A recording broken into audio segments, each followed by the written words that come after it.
What is up, Guardians? It's your buddy Two Toots here, and you are watching my YouTube channel, Twice the Toots. Thanks for stopping by this evening, guys. Wanted to have a bit of a heart-to-heart with some of the Guardians out there this evening. I've been procrastinating on making this video for the last few days.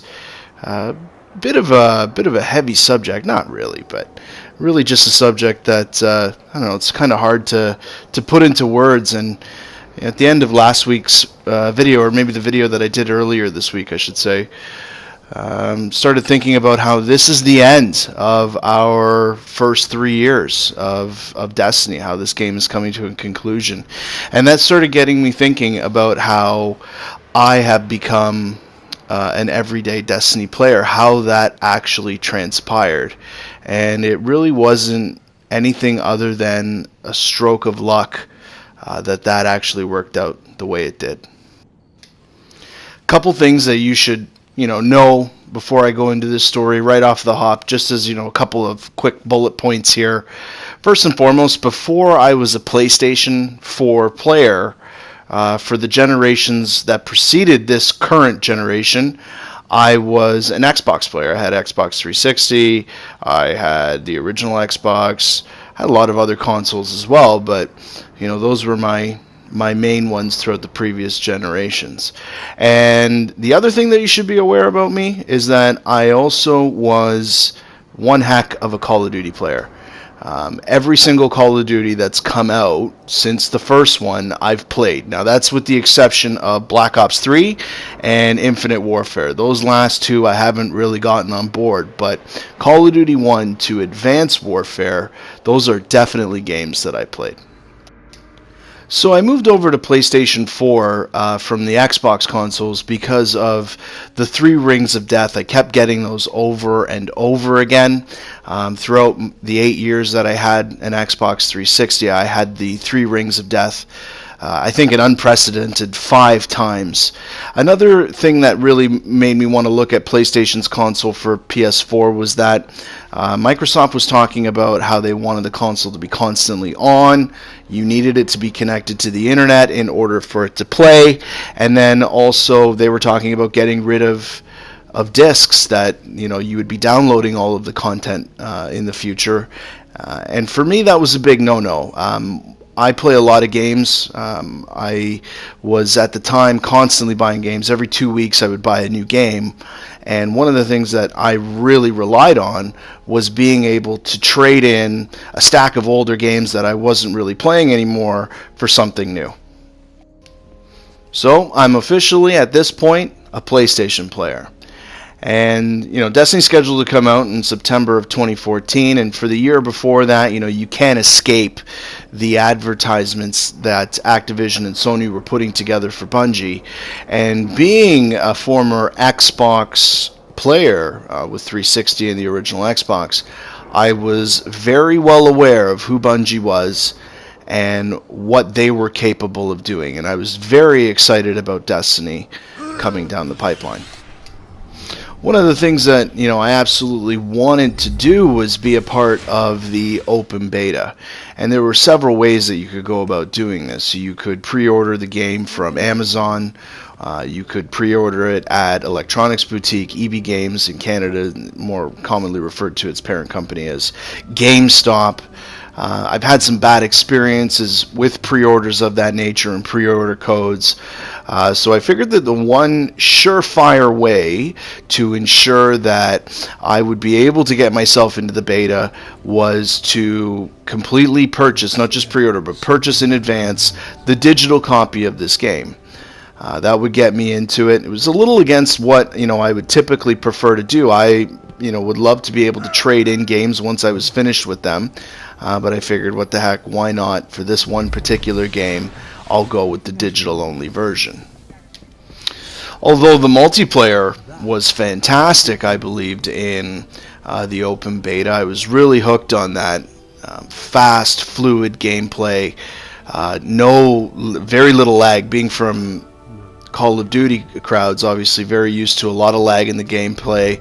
The use of the superpowers was amazing. It really got me hooked, brought me in, sucked me in. I loved the fast, fluid gunplay. I was really enthralled with that aspect of the game. However, I wasn't too sure about what the story mode was trying to do.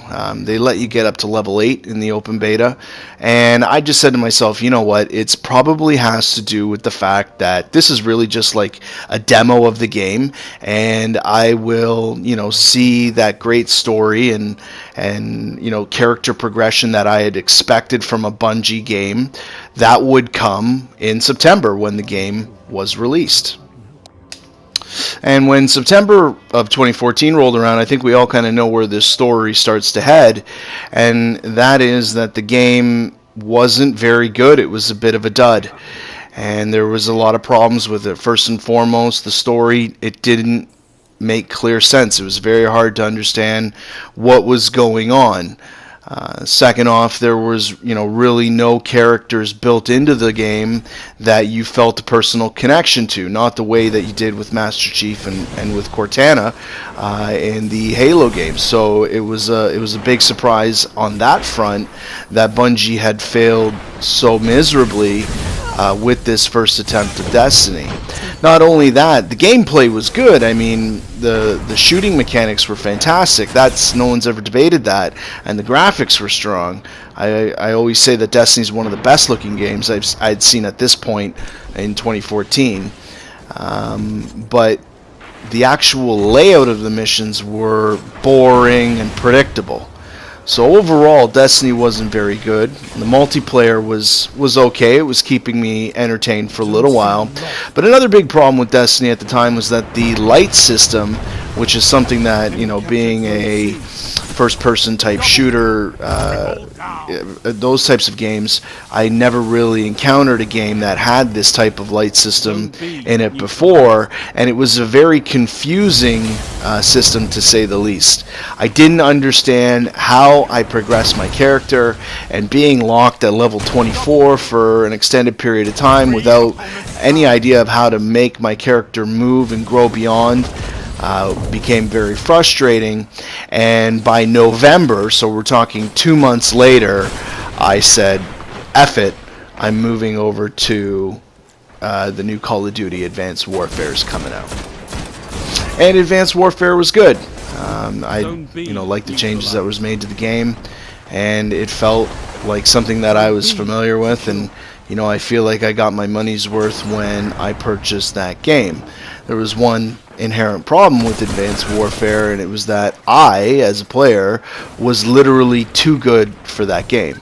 I was off work for that period of time for a couple of months because my first son had just been born, and I'd been playing the game quite a lot, and I found an exploit in terms of one of the kill streaks, and I was able to go on 40-0 streaks, and some games I'd have 50 kills and 3 deaths, and that sounds like fun, but you keep playing a game like that for an extended period of time and it gets flat out boring. In January, so now just a couple months after that, I'm looking for the next game, but being a little bit tapped out, not having the money that I necessarily wanted, I only had about $20-25 to put towards a new game. So I said, fuck it, I'll buy the expansion that's coming for Call of Duty. I looked at what it was offering, gave you 4 new multiplayer maps and 1 gun, and it was $15, and I said, okay, that's about what I was expecting for my $15 there. But something stopped me, because I still had Destiny on my desktop. It was still a game that was in my library. It was a digital copy. You can't trade that sort of thing in. Something said, maybe Destiny's got an expansion going on right now. And I took a look at that just as I'm about to check out. I took a look at it very quickly, and I said, hold on. I'm going to get 3 new multiplayer maps. I'm going to get 3 single-player missions. I'm going to get a new strike. I'm going to get a new raid.